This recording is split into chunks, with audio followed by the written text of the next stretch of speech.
So Senate passes Biden signed surveillance bill despite contentious debate over privacy concerns.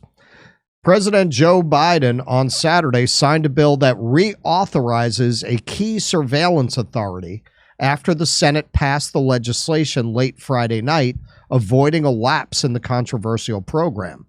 Lawmakers voted 60-34 for the bill to reauthorize Section 702 of the Foreign Intelligence Surveillance Act after the House passed the measure late last week. The House passed the bill after a new version was put forward for a 2-year reauthorization instead of 5 years, a change that helped appease conservatives who had initially revolted against the legislation until they showed them the Kennedy film. A 2-year reauthorization would give former President Donald Trump a chance to overhaul the law if he wins the upcoming presidential election. National Security Advisor Jake Sullivan, there he is. There he is. He's like the Zelig of terrible things. He's always in the background. Yeah, right, yeah. National Security Advisor Jake Sullivan applauded the reauthorization, calling the program one of the United States' most vital intelligence collection tools. Thanks for that, Jake. Senate Minority Leader Mitch McConnell pressed for passage of the FISA bill, which he said had a number of changes in it to address past abuses by the FBI. Can I just want to ask Jake Yes, Sullivan. please. I wish someone would ask Jake Sullivan. Can you point to one terrorism plot that this intelligence tool has thwarted? That's classified. Right, that's what they would say, right? You'll never know how much we did for you. Can you? That's the real sad They don't thing. have to prove. They don't have to. There's nothing. They just have to say it works. Yeah. Well, We're working hard. no. This also allows them, if you have a device that they can tap into for intelligence collection purposes, they can now. Yeah. Yes. Under this bill. So we're China now. Now we're China. That's why, but man, people who have fucking Alexa in their house, I'm like, what are you crazy? I couldn't believe they got it. It's right bad to enough start. having this. It's bad enough having the phone. Dude, I mean, I couldn't believe a bunch of people I knew got it. They got a smart house. Right. Yeah, but the people who Even do that after are it came out that they were being listened in on, they still got them. Yeah. Yeah, but the people who have those kinds of systems are generally uninteresting to the point where they don't say anything that And would still get mistakes flagged are by the made. government anyway. Right? No, it's not true. Somebody got their house turned off because a delivery man thought they heard a racial slur. I remember How do that. I get that job when I turn off people's houses? Is that right? Because they were being racist in their house. What happened? You didn't hear about that? That's No, I didn't hear about that's that. a couple years ago. Yeah, a delivery guy thought he heard a racial slur when I didn't. And the house, And they this lady's shut off. house got They turned shut off the smart Who house. does he call to get that done? It was an Amazon delivery guy, so I don't know. So I guess he called Amazon. Amazon. Yeah. I mean, hey, you cannot fault them their customer service. They were right on it. Yeah, why would my house need to be turned off because I was using racial? Like, what benefit would that be to anything if my house is turned off? It's like nobody has ever watched a technology gone wrong turns on its They did. They thought it master was Star Trek. sci-fi movie. That Black Mirror is their Star Trek. Yes, That's their optimistic future.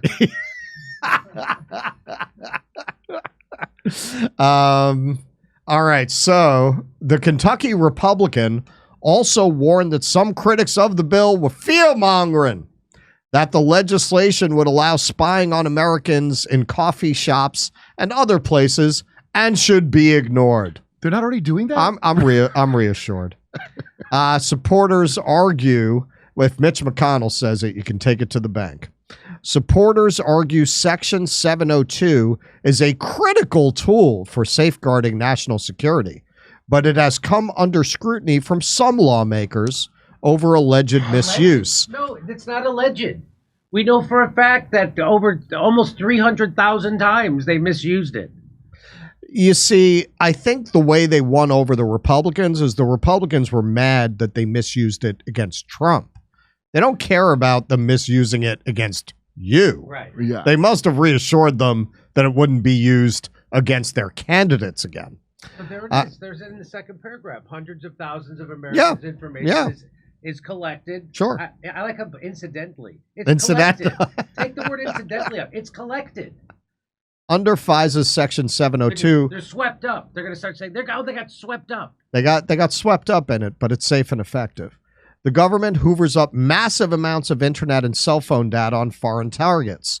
Hundreds of thousands of Americans' information is incidentally collected during that process and then accessed each year without a warrant, down from millions of such inquiries the U.S. government ran in past years. Well, hey, that's progress. Well, AI will do it soon. That's what it's for, isn't it? To go through all that metadata? Oh, yeah. Oh, yeah. Critics refer to these queries as backdoor searches. We're here. We're query. On Friday, senators argued over an amendment that would require the intelligence community to get court warrants for spying. Perish the thought. The program, like the Constitution says, you mean like that? like that kind of thing. So crazy stuff. So they run the country. Yeah. So this law just basically ignores the Fourth Amendment. Yeah. Sure. Can you do that? So now if someone they found a backdoor way around the Constitution because they're saying it's aimed at spying on foreign people. They don't need a warrant, and if the people getting caught up in it are incidentally caught up in it, well, that's collateral damage. But they're not violating the Constitution because they're not targeting Americans. So that's like saying that there's a guy they want to spy on who's in my house, so they bug my house, but they didn't want to get me. They wanted to get that other guy. They wanted to get the other guy, but they got you. They got you incidentally. So the program is currently warrantless, in large part because it is aimed at foreigners, not Americans. But U.S. citizens do get swept up in the surveillance when they are interacting with targets abroad. A similar amendment, God knows what they have on you from your trip, Jimmy. No kidding. A similar amendment failed in the House, but on a tied vote. I was literally staying when I was in England. I was literally covering the Assange trial and staying in the house of a George Galloway activist. So yeah, they found all of your backdoor searches. They back. That's why. Yeah. I bet they Pegasused your phone. Yeah, probably. Another amendment at issue was from Democratic Senator Ron Wyden of Oregon, a member of the Intelligence Committee. His amendment, which was co-sponsored by several of the most liberal Democrats and conservative Republicans in the chamber, would strike a new part of the program that he argued would lead everyday Americans into helping the government spy if they have, quote, access to equipment that is being or may be used to transmit or store wire or electronic communications. Last week, in a setback for House GOP leadership, a group of conservatives initially revolted against the bill and brought down a key procedural vote after Trump called on Republicans to kill FISA in a post on Truth Social. That move threw the fate of the measure into question, but leadership ultimately steered a modified version of the surveillance bill to final passage. So this is Ron Wyden's statement on it. Quote, the senator waited until the 11th hour to ram through renewal of warrantless surveillance in the dead of night. But I'm not giving up. The American people know that reform is possible and that they don't need to sacrifice their liberty to have security. Liberty. It is clear from the votes on very popular amendments that senators were unwilling to send this bill back to the House, no matter how common sense the amendment before them. Time after time, anti-reformers pledge that their Band-Aid changes to the law will curb abuses, and yet every time the public learns about fresh abuses by officials who face little meaningful oversight. Those of us who believe liberty and security are not mutually exclusive have a lot of work to do. Tell me again how I have to vote for Democrats. Tell me again how, because that's not a Democrat. How'd Bernie Sanders vote on that? You know, that's an interesting question. That is an interesting question. Keaton, can you try to look up on the Google machine how Bernie voted? How Bernie voted on this. Same thing. So, yeah, same thing. This is Elizabeth Goitain. It's over for now. A majority of senators caved to the fear-mongering and Bush League tactics of the administration and surveillance hawks in Congress, and they sold out American civil liberties. Section 702 has been reauthorized, not just without any meaningful reforms, but with one of the most dramatic and terrifying expansions of government surveillance authority in history, as Ron Wyden aptly described it. It is nothing short of mind-boggling that 58 senators voted to keep this Orwellian power in the bill. The provision effectively grants the NSA access to the communications equipment of almost any U.S. business, plus huge numbers of organizations and individuals.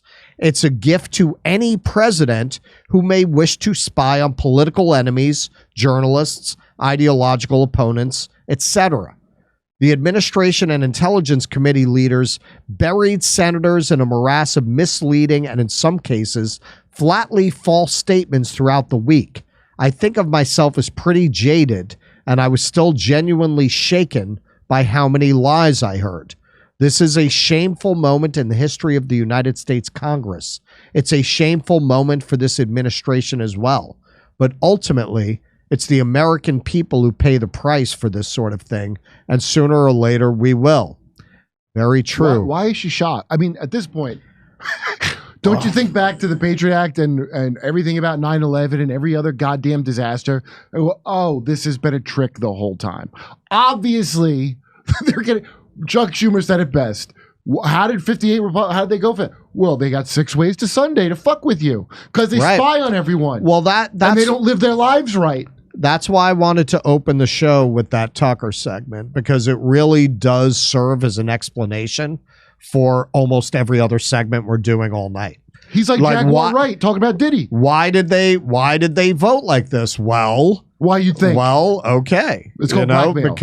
Because they are terrified of these intelligence agencies. Schumer said it straight out on Rachel Maddow back in 2017. He's not even allowed to know what they do. And it's such a base assumption that he forgot to lie about it.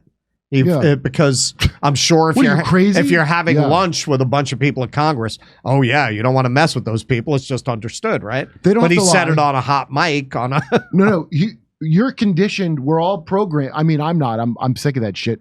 But how long have you been watching every fucking movie about how there's the renegade rogue going against who works for intelligence and they're keeping us safe? And you'll never hear, you only hear the mistakes. You'll never hear about all the times they saved your life. Right. So everybody's been fed a steady diet of that crap for my whole life. So no, he's not letting it slip. You're supposed to be programmed well enough to go, good, someone's on this Trump problem. And I hope they're going around the law. Well, like a 24, Kiefer Sutherland. I hope they're doing a 24. Well, the best thing that ever happened to the intelligence services was the election of Donald Trump.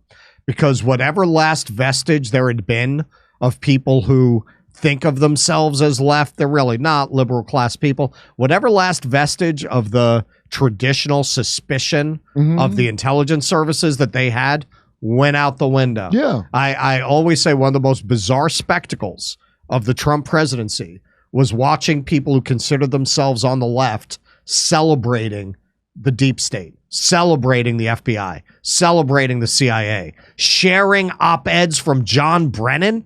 John Brennan lied to Congress about spying on the Senate, hacking into senators' computers to get information about their investigation into torture in Iraq. Yeah, he literally should be in fucking prison. Yeah, he doesn't play by the rules, but he gets it done. You never saw Mississippi Burning with Gene Hackman. I saw it. Saw it. And I'm rooting for Gene Hackman in the movie the whole time. And in real life, they brought a violent mobster to do. I was just going to say that. I was just going to say they left that part out. Yes. No. Yeah. They had a black guy tell a story about something. I forget the name of that mobster, but yes, they brought in like the Grim Reaper. They brought in a psychopath. Yeah, Greg Scarpa. Exactly. Because that's what the FBI they brought in a psychopathic mobster. Yeah. Yes. And that wasn't in the movie. And he, much like Whitey Bulger, was allowed to get away with all kinds of murder. Right. Because he was the FBI's boy. Right. So you're supposed to root for that because I don't like the Klan. Oh, good. Hey, I don't like ISIS. I hope we got a hero that plays by his own rules, isn't afraid of torture. Right. A Liam Neeson, if you will, that would shoot a Frenchman in the leg. It's a myth they feed you. Mission Impossible. So you're just supposed to go, I know you're not supposed to be so stupid. You go, I know it's fiction, but I'm sure it's kind of like that. A lot of these guys, and they're heroes, and thank you for your service. I got all that programming in me to be fed this crap. So Chuck Schumer's assuming that you've been to church enough and you've got all the instruction. It's a complicated world, and they're doing a hard job. So this is Vivek. Before we get to Vivek, I did the research rest. So Bernie apparently voted no. He did vote no. He voted no, but apparently this passed with 60 votes, which was the actual minimum. It needed 3/5, and it got exactly 60. So it was actually pretty close. But yeah, he voted no. Mike Lee voted no. Merkley voted no. Markey voted no. Rand Paul voted no. Yeah, so 60-34. There were a lot of Democrats and Republicans who voted both yes and no. So it wasn't like a partisan split. There were a lot of Republicans who voted yes and no, and a lot of Democrats who voted yes. Well, that's what the article said with its own framing. The furthest left Democrats, left. There are no left Democrats. The very Republicans who rail against the weaponization of government just voted for more weaponization of government. Congress didn't just reauthorize FISA 702, they dramatically expanded its scope. Blaming Democrats is easy. Looking ourselves in the mirror is harder. Wake up, folks. You know, on that score, I'm curious, not in the Senate, but in Congress, I'm curious how Jim Jordan voted on this. Ron Paul, buried deep in the FISA Section 702 reauthorization bill, is absolutely shocking language exponentially broadening the U.S. government's ability to spy on Americans without a warrant. Turning your plumber into a federal spy agent against you, it's in there. Your gardener? Yep. Truly shocking. I don't have a gardener. Also today, the U.S. government has submitted its assurances to the U.K. regarding the Assange extradition plan. It's not good. Believe me, not good. He didn't say that part. But one person was happy. Always welcome in the green room of all the Sunday morning roundtables, Bill Kristol. Quote, "We rose to the challenges of a new era in 1948. Can we do so again? I'm encouraged by the last 24 hours. The National Security Bill advanced in the House. Section 702 was renewed by the Senate. America first may be a minority view in the GOP." Wait, what?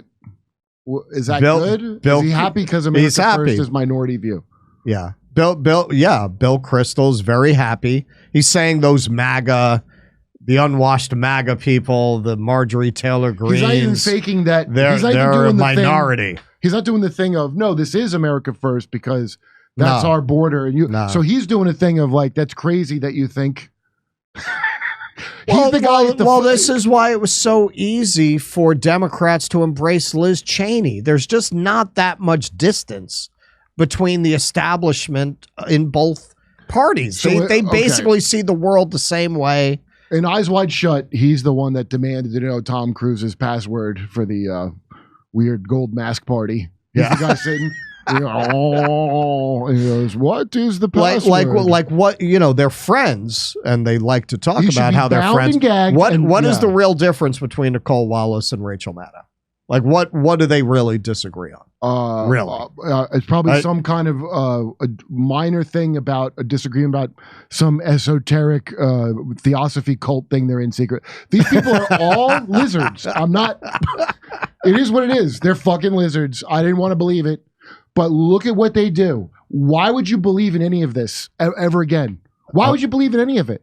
They're all down at Bohemian Grove with Kyle. Jimmy could have went and saved our lives, but instead he had to be selfish and not suck a dick under the great owl. Anything, Keaton? Bill Kristol is a guy who, you know, if you are a political novice, if you know nothing about anything, I would refer you to his writings and his articles and his tweets and say, whatever this guy thinks, always think the opposite. Always. The guy is impossibly wrong about every single possible thing. And to the point where his magazine went out of business. That Weekly Standard, that's no more. Because he's just, you know, so wrong so all the time that eventually you lose your audience, and you don't even really see him on TV much anymore. You used to see him a lot. You don't see him that on much MSNBC pop up. Who's his dad again? Because he's from a family of pieces of shit. Yeah, he's from a family of goons. These are all they're all like programmed, like even if it's not directly MK Ultra, it's all the same. They grow up in a household, then they're programmed like Mormons to believe that the U.S. empire is an objective good in this world and erase all the problems with. It's like being any other cult. Well, yeah. I mean, those shows are really fucking sickening. Well, there's a great video of Crystal on Morning Joe. This was like 8 years ago. This was when Trump was winning the Republican primary, and Crystal was one of these like never Trump Republican types. And Bill Kristol was really broken up about the fact that Trump was going to win. And he starts like getting like legit, like hysterical. And Scarborough starts laughing at him, like just like really like bullying him on the air. You're practically crying. And it was actually pretty funny because it was just like human moment where he actually, sees a weakness in this guy. And since then, I haven't seen him as much. But yeah, I mean, this is a guy who is just committed to a politics of 20 years ago. It'll always be October 2002 in his mind. Him and John. So you can always look to him and think that guy too. Hey, come see us do a live show in El Paso, Texas, San Antonio, Denver, Colorado, Los Angeles, California, May 19th at the Zephyr Theater. That's a panel show with video. Ashland, Virginia, Athens, Georgia, Rutherford, New Jersey, Minneapolis, Ontario, California, Irvine, California. Go to jimmydore.com for a link for tickets.